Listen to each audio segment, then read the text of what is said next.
shut down. Said that. I can't remember.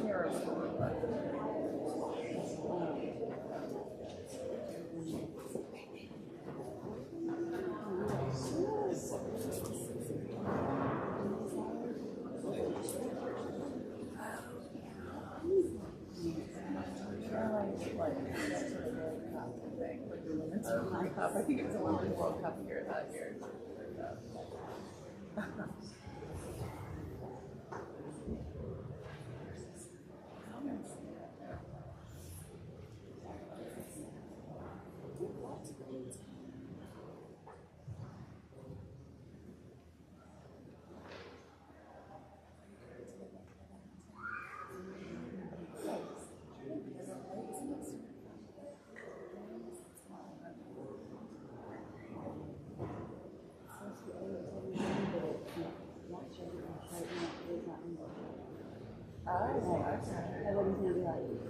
Yeah. Oh, that's good to know. Yeah.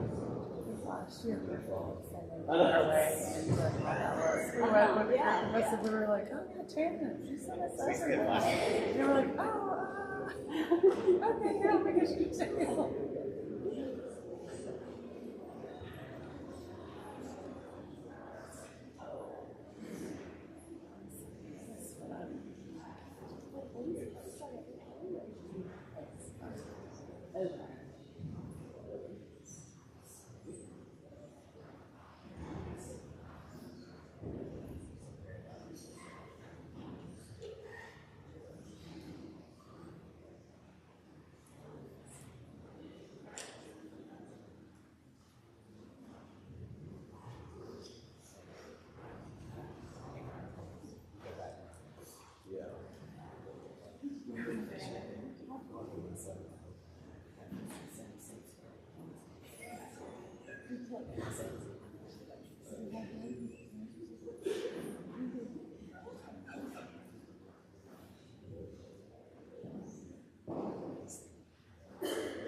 Good morning.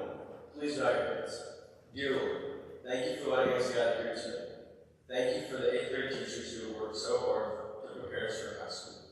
Be with everyone who's speaking today and give them courage and confidence. Let today bring glory to you. Please bless our last few weeks together as Lions here at St. Louis. It's in your name we pray. Amen. Please welcome our first speaker, Fiona Kerr, who is speaking about more fantasy.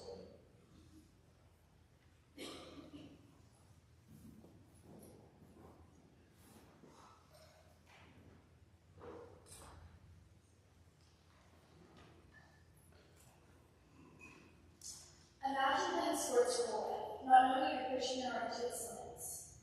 Many people with the genetic disorder Marfan syndrome do not find out they have it until later in life. Marfan syndrome was first discovered by Antoine Bernard Marfan while he was working as a physician in France. He originally called the condition Deutsch-Osteomilia, a Greek word meaning syndromes. Although Marfan syndrome can be life-threatening because it affects many different parts of the body, with the proper diagnosis and treatment, people with Marfan syndrome can live long and healthy lives. Marfan syndrome is a hereditary disorder, which means it's passed down through DNA. If a parent has Marfan syndrome, each child has a 50% chance of inheriting the genetic disorder. However, it may occur spontaneously. According to the Mayo Clinic, 25% of all patients with Marfan syndrome do not have a family member with the genetic disorder. Almost 95 years after Marfan's discovery, Richard McKusick discovered that Marfan syndrome is linked to the mutation of the FBN1 gene. This gene creates elastic tissues that allow connective tissues to be stretchy and strong. These tissues support many different parts of the body, including the lungs, aorta, and lenses of the eye. It also manages cell growth and regulates the TGF-8 protein, which basically tells cells when to grow or when to stop growing. This mutation weakens connective tissues, leading to problems in the aforementioned body parts. The most serious effects of Marfan syndrome often involve the heart. The biggest risks include aortic enlargement, aortic rupture or tear, aortic regurgitation, and mitral valve prolapse. The aorta is the largest artery in the body and carries blood away from the heart. If it stretches too much, it can tear or rupture, which causes severe chest pain and can be life-threatening. Aortic regurgitation occurs when the aortic valve does not close properly, which causes blood to leak back into the heart. Mitral valve prolapse happens when the mitral valve does not close tightly. These heart problems can make Marfan syndrome very dangerous if not treated. Marfan syndrome also commonly affects the eyes. The most common eye problems include retinal detachment, nearsightedness, dislocated lenses, and cataracts. Retinal detachment occurs when the retina pulls away from the back of the eye, which can lead to severe vision loss if not treated quickly. Dislocated lenses happen because the tissue holding the lens in place is weaker. These problems can seriously affect a person's vision. However, careful monitoring can help manage them. Another serious area Marfan syndrome affects is the respiratory system. In some cases, the person's lung can collapse, which is a life-threatening emergency. Surgery may be needed to repair a collapsed lung. According to the Marfan Foundation, Marfan syndrome can also cause sleep apnea, asthma, and emphysema. These breathing problems can make daily life very difficult and require very careful monitoring. People with Marfan syndrome often share certain physical traits, however, they all have different features. Many are tall and slender with long legs, arms, fingers, and toes. They may even have very flexible joints.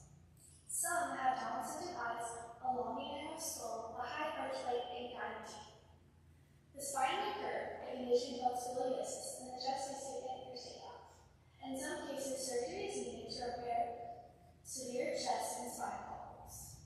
However, not every person with Marfan syndrome shows all of these signs.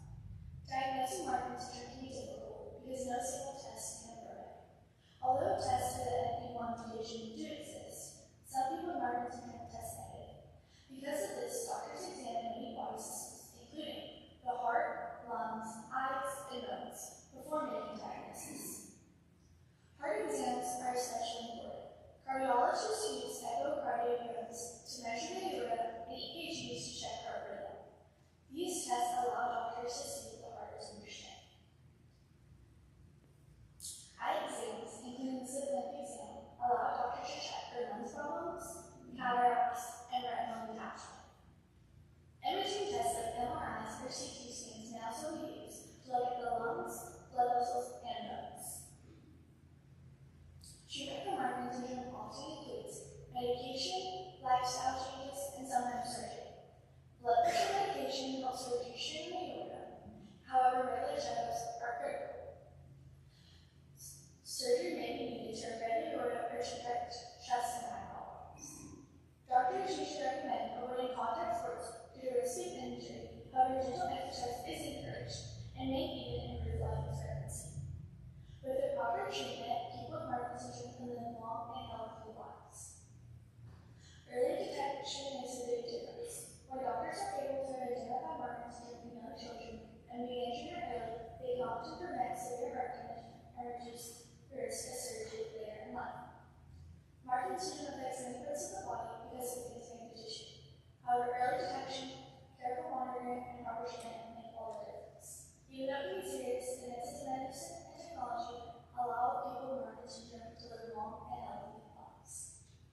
Thank you.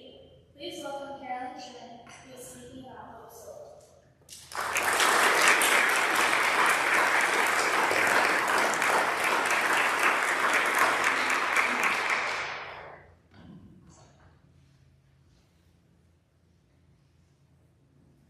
The final whistle blew in 2015, confetti-filled air. At the center of it all stood one of the most famous and talented soccer players in American history. As the star goalkeeper for the U.S. Women's National Team, Hope Solo helped lead her team to 2 Olympic gold medals and a World Cup championship. Known for her fearless attitude and incredible saves, Solo showed the world what it means to be a fierce competitor and a true champion of the game. Hope Solo grew up in Richmond, Washington. Her childhood was not always easy. She did not enjoy wearing fancy dresses or curling her hair like many other girls. Instead, she preferred wearing oversized clothes and running around outside with her half-brother Marcus. Solo shared a special bond with her father Jeffrey. He introduced her to soccer and became her first coach on a team called the Pink Panthers. From the very beginning, he believed in her talent. When Solo was 7 years old, her parents divorced, which brought a lot of instability into her life. Her father struggled after the divorce and even kidnapped Solo and her brother, holding them in a hotel for 3 days. The police eventually found them and her father went to jail. Although her childhood included difficult moments, her father continued to support her by attending her games whenever he could. These challenges could have stopped her, but instead they made her stronger. Solo learned that every setback was an opportunity to grow. In high school, Solo stood out because of her athletic ability. She originally played forward and scored 109 goals during her high school career. She helped lead her team to 3 consecutive league championships, and her talent with her school and club teams caught the attention of college coaches. Solo attended the University of Washington from 1999 to 2002. During college, her career took a major turning point. She switched from playing in forward to becoming a goalkeeper. Even though it was a big change, she quickly became one of the best goalkeepers in the country. She played nearly every minute of every game, and proved that she could handle the pressure of protecting the net. In 2000, at just 18 years old, Solo joined the U.S. Women's National Team. By 2005, she earned the position of starting goalkeeper. However, her journey was not always smooth. Before the 2008 Olympics, she was benched during the World Cup after making comments that would seem critical to the teammates and coaches. Even though it was a difficult moment in her career, the United States still won Olympic gold medals in both 2008 and 2012. Solo remained an important part of the team's success. One of Solo's greatest accomplishments came in 2015 when the United States won the FIFA Women's World Cup. She had multiple shutouts during this tournament, meaning no goals were scored against her. Winning the World Cup was one of the highest honors in soccer, and it secured her place in history. Yet even after reaching the top of her sport, Solo wanted more than just a trophy. She wanted fairness. Solo became one of the first players to publicly speak out about equal pay for women's soccer. She believed it was unfair that the women's team was winning championships, drawing large crowds, and still being paid much less than the men's national team. Speaking up was not always easy. She faced criticism from people who said she should just focus on playing. However, Solo believed that staying silent would never create change. She argued that if men and women, trained the same amount, competed at the highest level and bring success to their country, they deserve equal pay. The conversation about equal pay grew beyond one player. It became a national discussion about fairness and respect for women's sports. Solo showed that bravery is not only about making a save in front of thousands of fans. Sometimes bravery means standing up for what you believe is right even when others disagree. However, speaking out and living in the spotlight also brought negative consequences in her life, and her career soon faced major challenges. In 2016, Solo made controversial comments about the Swedish national team after an Olympic loss. As a result, she received a 6-month suspension and her contract with U.S. Soccer ended. This meant the end of her professional career with the national team. For several years, she stayed out in major competitions. Later, she announced she returned to play in the soccer tournament, stepping back onto the field after many years away. Today,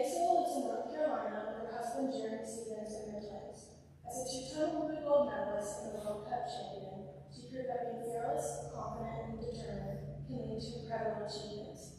Throughout both victories and challenges, she showed that standing up for yourself and working hard can leave a lasting legacy.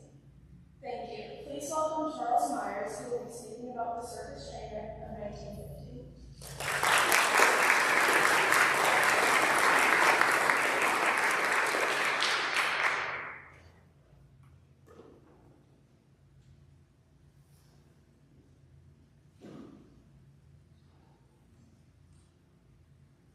Imagine you're on a train after a long, exciting performance. You are finally resting your bunk, and steady rocking with the train almost puts you to sleep. Then suddenly, bang, you are thrown from your bed and slammed into the wall. The train jerks violently, your stomach flips, you try to stand it, you're dizzy.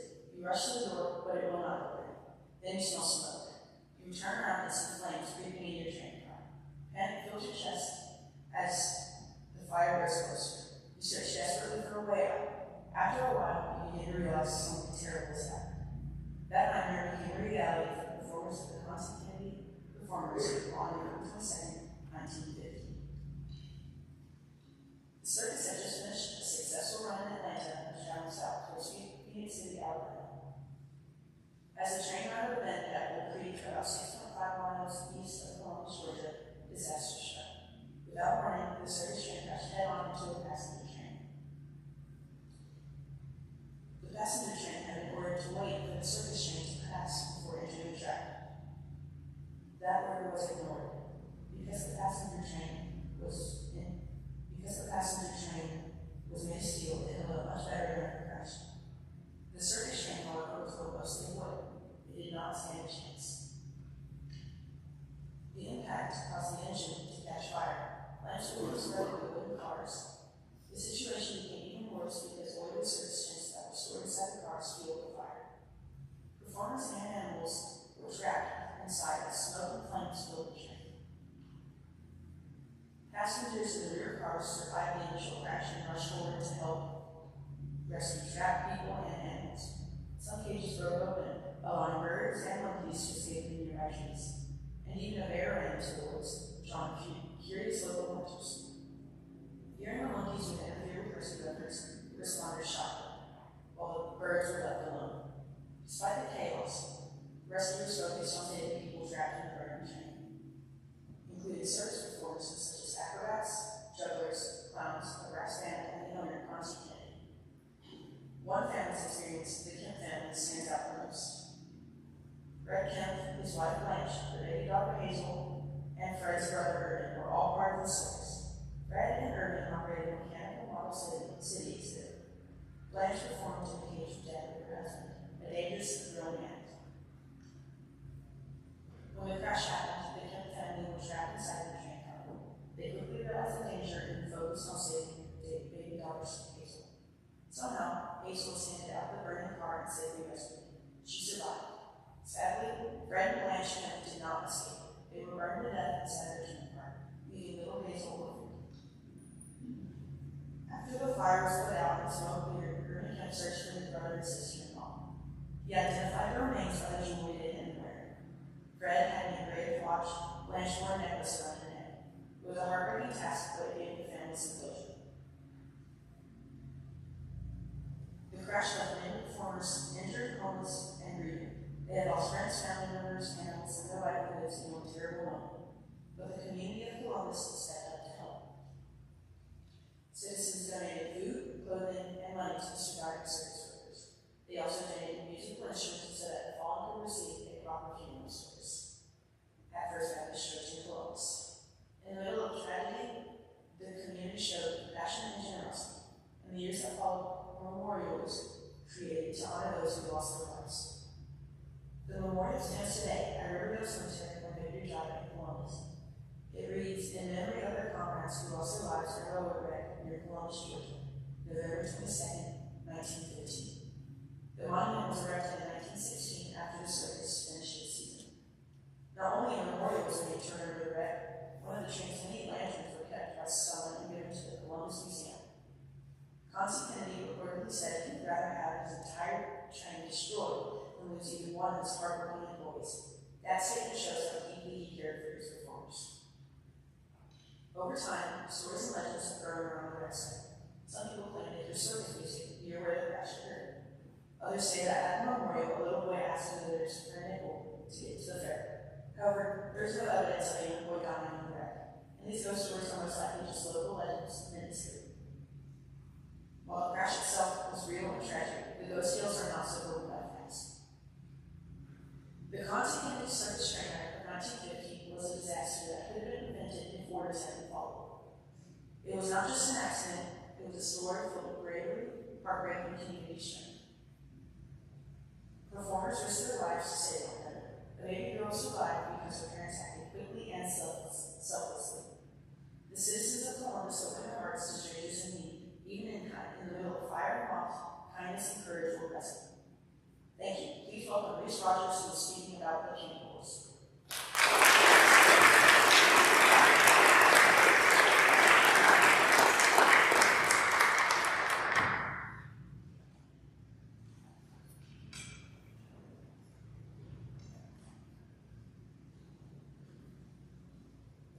Imagine an army marching through snowy mountains with massive war elephants. Now imagine this army being led by a brilliant general who wanted revenge against a city that had humiliated his people. It may sound like a movie, but it really happened. From 264 to 146 BC, Rome and Carthage fought three major conflicts known as the Punic Wars. These wars changed the ancient world forever. They were called the Punic Wars because Punic comes from the Latin word for Carthaginian. Carthage was a powerful trading city on the northern coast of Africa, funded by the Phoenicians. Because of its strong navy and prime location, Carthage controlled much of the trade in the Mediterranean. At the same time, Rome had just conquered the Italian peninsula and wanted to expand. As both powers grew stronger, conflict was almost unavoidable. The first war began with the island of Sicily. A group of mercenaries called the Mamertines asked both Rome and Carthage for help in a local dispute. Sicily was important because it controlled the trade routes in the Mediterranean. Rome and Carthage both wanted influence there, and this disagreement led to war. At first, Carthage had a stronger navy. Rome, however, built a fleet from scratch. After years of fighting on both land and sea, Rome gained the advantage. At one point, the Carthaginians hired a Spartan general named Xanthippus, who used war elephants to defeat a Roman army in northern Africa. Carthaginians used African forest elephants for war because of how numerous they were in the area. These elephants were equipped with large armor and large weights on the back for the driver and archers. Even with these huge battalions leading the charge, Rome kept fighting. Eventually, Rome blockaded this Carthaginian stronghold of Villadium and won control of Sicily. Carthage was forced to pay a huge fine, about 3,200 talents of silver, and Rome had gained its first overseas territory. The Second War introduced one of history's greatest generals, Hannibal Barca. After the First War, Rome and Carthage agreed that land north of the Ebro River in Spain belonged to Rome, and land south belonged to Carthage. But when Rome attacked the city of Saguntum, a Roman ally in Spain, Rome declared war. Hannibal shocked the world by marching his army from Spain across the Gulf and over the Alps into Italy in 218 BC. He started with tens of thousands of soldiers and several war elephants, though many were lost along the way. His bold plan was to attack Rome directly on its homeland. Hannibal won several major battles, including the famous Battle of Cannae in 216 BC. At Cannae, he used a brilliant strategy. He allowed the center of his army to slowly fall back, while his stronger forces surrounded the Romans from the sides. The Roman army was trapped and crushed. It was one of the worst defeats in Roman history, with tens of thousands killed in a single day. Even after losing so many soldiers, Rome refused to surrender. Instead of facing Hannibal directly, Roman leaders avoided large battles and slowly weakened his forces. Meanwhile, a Roman general named Scipio, later called Scipio Africanus, attacked Carthaginian lands in Spain and then invaded northern Africa. This forced Hannibal to leave Italy and return home. In 202 BC, Hannibal and Scipio met at the Battle of Zama. This time, Scipio used similar tactics to those used at Cannae. Carthage surrendered, gave up its navy, and had to pay heavy reparations to Rome. The Second War ended with Rome as a dominant power in the Western Mediterranean. Carthage was weakened. Although Carthage was weakened, Rome still saw it as a threat. A Roman senator named Cato the Elder famously ended his speeches by saying, "Carthage must be destroyed." When Carthage defended itself against a neighboring kingdom without Rome's permission, Rome declared a shorter but Roman forces led by Scipio Aelianus laid siege to Carthage in 146 BC. Carthage was burned, and its surviving population was sold into slavery. Rome now controlled the western Mediterranean. The Punic Wars transformed Rome from a regional power into a massive empire. After defeating Carthage, Rome expanded into Greece, Asia Minor, and beyond. Control of the Mediterranean brought Rome wealth, power, and influence that shaped Western civilization for centuries. These wars also showed the importance of leadership and determination. Hannibal's daring march across the Alps is still studied in military history today. Rome's refusal to give up despite crushing defeats shows how determined they were to win. From elephants crossing mountains to cities reduced to ashes, Punic Wars reshaped the ancient world. Without Rome's victory, history and possibly the modern world might look very different. Thank you. Please welcome Lex Parker, who will be speaking on Roman architecture.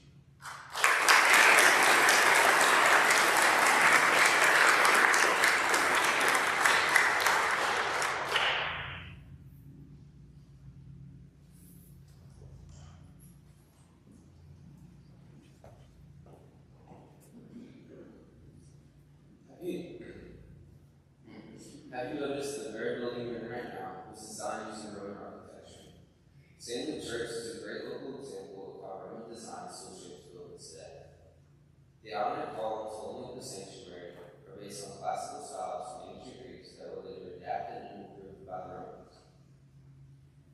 If you look around, you'll also see arches, another major Roman innovation. Even though St. Luke Church was built in modern times, its design connects to ideas created thousands of years ago. Roman architects combined ideas from Greek and Etruscan cultures to develop columns, arches, domes, and concrete, turning those features into powerful tools. Because of their creativity and engineering skill, Roman architecture continues to influence the buildings we see every day.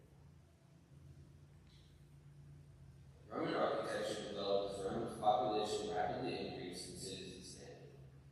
The Romans needed strong shelters, public spaces, and reliable infrastructure.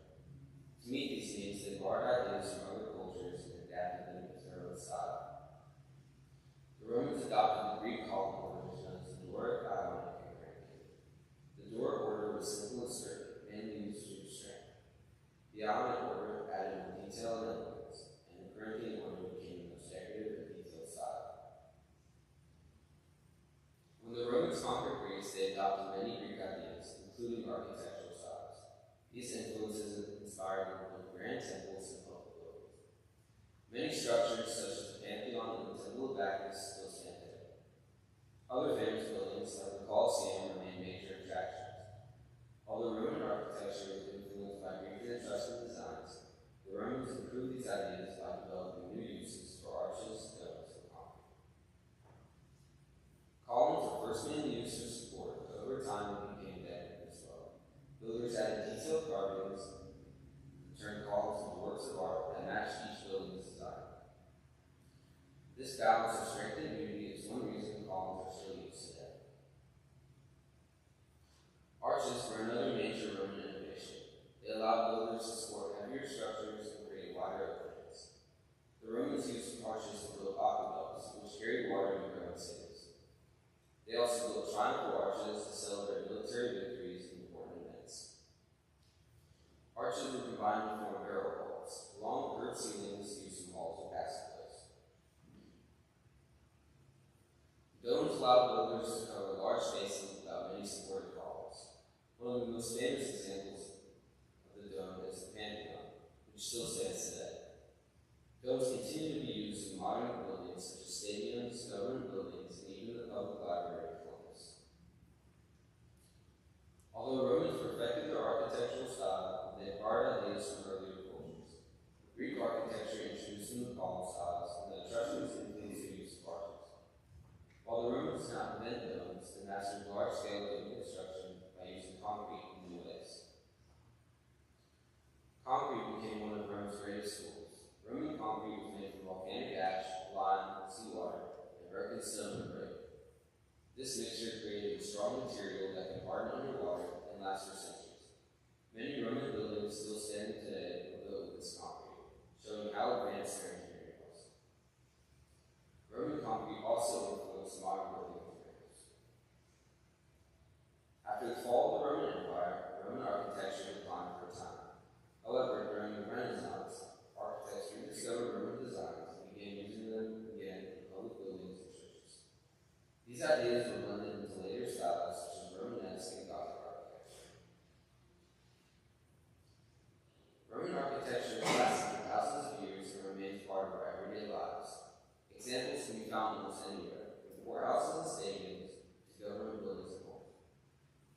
you walk through St. Luke Church and see the columns and arches, notice how Roman ideas still shape buildings. This lasting influence proves that Roman ingenuity continues to shape the world around us today. Thank you. Please welcome Mayor Necessary to be speaking about the Battle of the Bulge.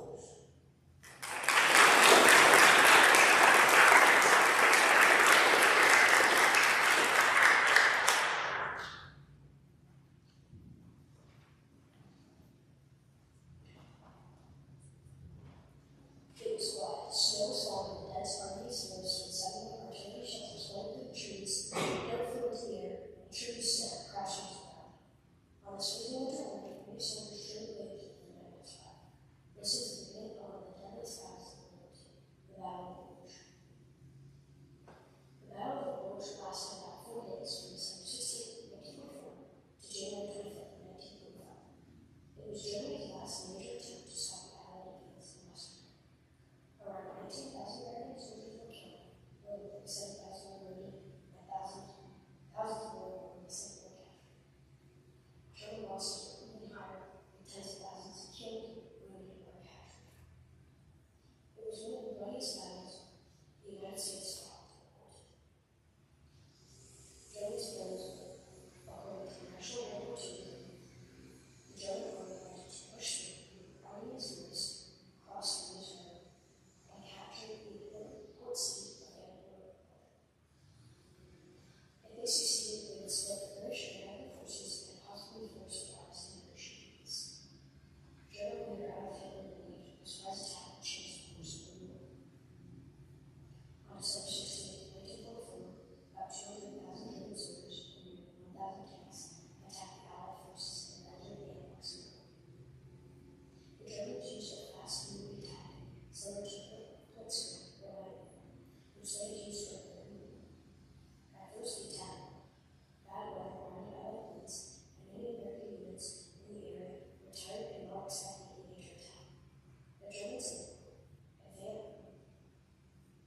The German advance created a large bulge in the Allied front line, which made the battle insane. The Allied front was stretched across 33 miles under the command of General Dwight D. Eisenhower, the supreme commander of the Allied Expeditionary Force.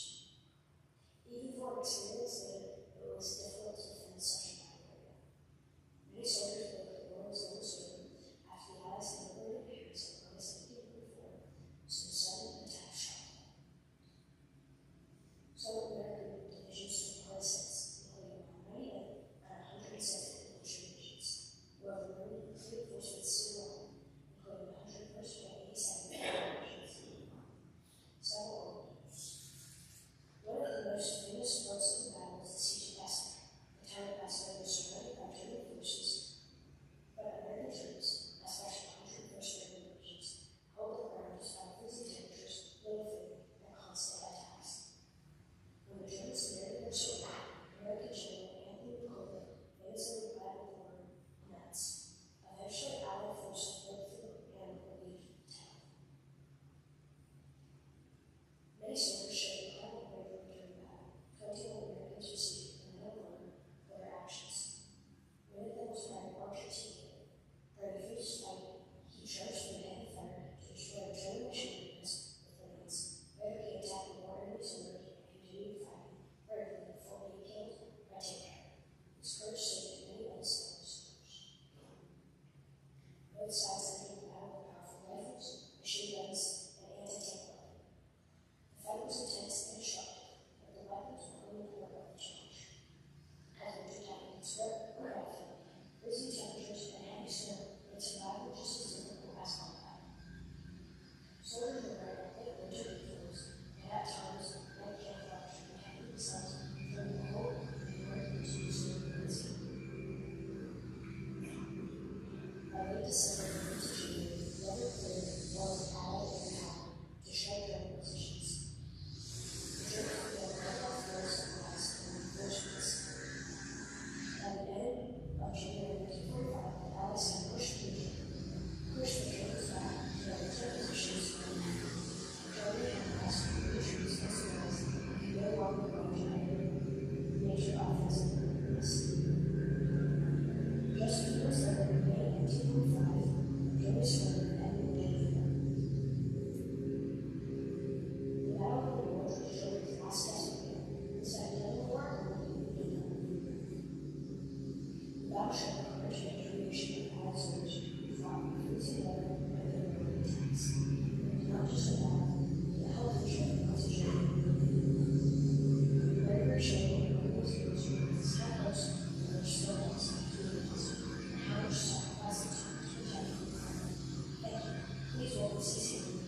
We are at a new not knowing how long it will last or if we will ever feel truly loved. This is the reality for many children. That is why safe homes and caring foster families are so important in helping children feel valued and protected. Foster care is a temporary system that provides safe homes for children who do not live with their parents. Children need to care for many reasons, including neglect, abuse, drug addiction in the home, or the death or incarceration of a parent. As seen in this graph, over the last 20 years, over 200,000 children have entered foster care each year. Even though foster care can provide safety, it does have risks for children who have already experienced. Many children carry fear, confusion, and trauma from their past. When you grow older and leave foster care, some feel like they have no future to give up, even though many foster families would not discipline them. The challenge is that children who move between homes often struggle to trust that adults will stand their own. Not just anyone can become a foster parent. Families must go through training and a license before welcoming a child into their home. This process usually takes around 4 to 6 months and includes background checks, prognosis, classes, and interviews. These steps help the Department of Family and Children's Services make sure children are placed in safe and supportive homes. These steps help the Department of Family. Younger children are often visiting more frequently. The goal of foster care is not only to remove children from unsafe situations, but also to help families improve so children can safely return home to foster. When reunification is not possible, foster care can help children from permanent safe homes. There is always a huge need for foster parents. Many children need love, stability, and support that they do not receive in their original homes. Some children enter care suddenly with only the clothes that they're wearing. Others stay in foster care for months or even years. According to Adopted Estates, there are different types of foster care, including emergency care, congregate care, therapeutic care, respite care, foster to adopt care, and foster to adopt care. Families often worry about whether they have enough time, space, or energy to foster a child, especially if the child has special needs. My family wanted the same thing, and after thinking and praying about it, we realized that we could help and that helping was worth it. Because my family has fostered children, I see this topic in a personal level. We have fostered 4 children and each experience was different. After completing the long certification process, we were ready for a call. Foster families can choose whether to accept or decline a placement depending on their situation. Sometimes the wait is short and sometimes it takes months. For us, the only moment we listened was that the child had to be under the mother. One day, we received a call about a newborn baby girl whose mother was struggling with drug addiction. We had to decide right away. My family talked briefly and said yes. My mom drove straight to the hospital to pick her up. Her name was Savannah, but we called her Sally because Savannah was a big name for such a tiny baby. We cared for her like our own sibling. My brother and sister argued over who got to hold her or feed her next. When she got older, she loved listening to the Highway High School band practice near our house. We would take her on walks with her and hear the music and laugh. She was a joyful baby and we loved her dearly. We fostered Sally for 2 years. When the time came for her to leave, her relatives were given the chance to adopt her because her mother had not completed the step required to remain in custody. At the same time, my sister Ada was diagnosed with a rare disease and had to be hospitalized. Our family was overwhelmed and we did not know if we could give Sally the proper care she deserved while supporting Ada. We made the painful decision to let her relatives adopt her. They promised to stay in touch, but they did not. Years later, we learned that Sally had re-entered foster care. By then, Ada was healthier and we desperately wanted Sally back, but we were no longer allowed to foster. We also fostered a 4-month-old baby named Cameron, whom we called Kendo. He entered care after a serious injury, and we later fostered his newborn sister, Everly, to help keep them together. Our house was busy and loud, but we were glad the siblings could stay connected. We still FaceTime Kim and Everly, and it makes me happy that they're with us. Foster care is more than a system. It is a chance to give a child safety and love that are needed the whole time. Even short stays can make a lasting difference. When we hear statistics about foster care, it is easy to forget that each member represents a real child. Saying yes to fostering can change a life, including the life of the family who lives around. Thank you. Please welcome Sam Williams speaking about their role.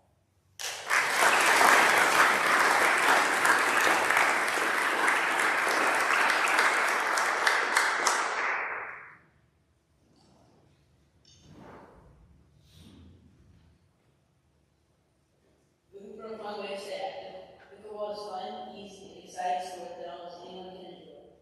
It combines the best parts of tennis, ping pong, and badminton into one fast-paced game that is easy to learn and challenging faster. Over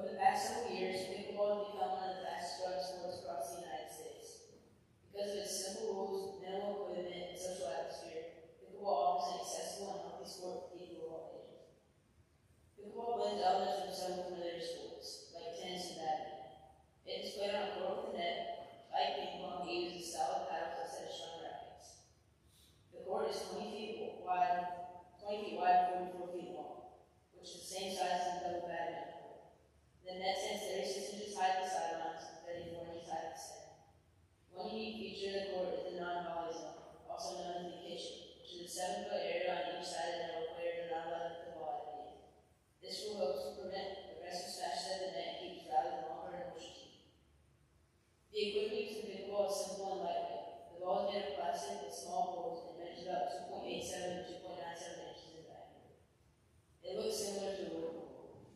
Paddles are solid, not strong, and are usually made from wood or composite materials like graphite or fiberglass. According to official rules, paddles may not be longer than 17 inches, and the combined length and width may be no longer than 24 inches. However, there are no specific limits on thickness or weight. Because the equipment is affordable and easy to use, beginners can start without making a large investment. The rules of pickleball are also fairly simple. Most games are played to 11 points, and teams must win by at least 2 points. Insurers will score in only the 17 can earn points. If the 17 wins the rally, they score a point and continue serving. If they lose the rally, the server moves to the partner or to the other team. In doubles, each player and team gets a chance to serve for the server switches sides. Except at the very beginning of the game, only one player serves. Matches are often played in best of 3 format. These clear and straightforward rules make the game easy for beginners to understand. Pickleball began in 1965 on Bainbridge Island, Washington. 3 friends, Joel Pritchard, Bill Bell, and Barney McCollum, wanted to create a fun summer activity for their friends. They originally tried to set up a badminton game, but they did not have the proper equipment. Instead, they used ping pong paddles, a plastic ball, and a badminton-sized court. Over time, they adjusted the rules and loaded the net to make the game more enjoyable. The name pickleball is often descended from Pritchard's wife, Joan, who thought the mix of sports reminded her of pickleball and rowing, a boat made of leftover rowers from other teams. However, some members of the Pritchard family later claimed that the name pickleball came from their dog Pickles. While the true origin of the name is debated, the sport itself quickly gained popularity.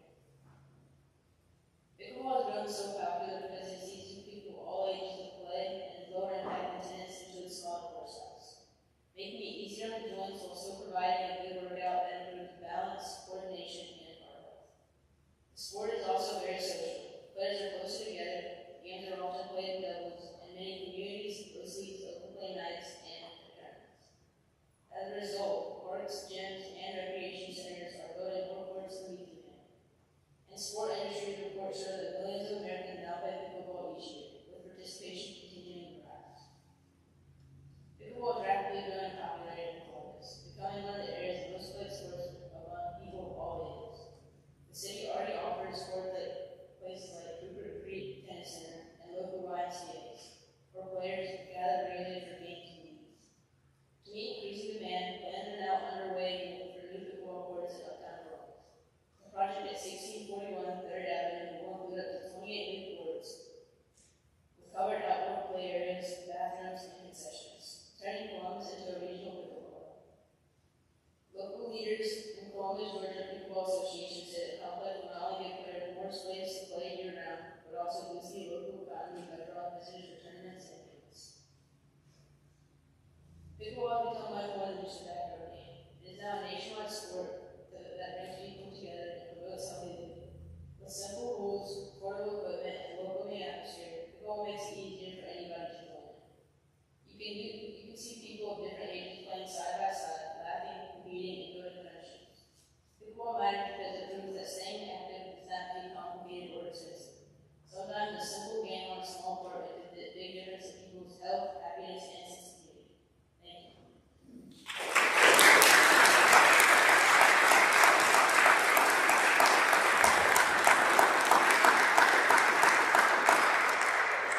Thank you all for being here today. 8th graders started this process in January, and I think today was proof of how hard they've been working. So we are very proud of you. Can we give them another round of applause?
Thank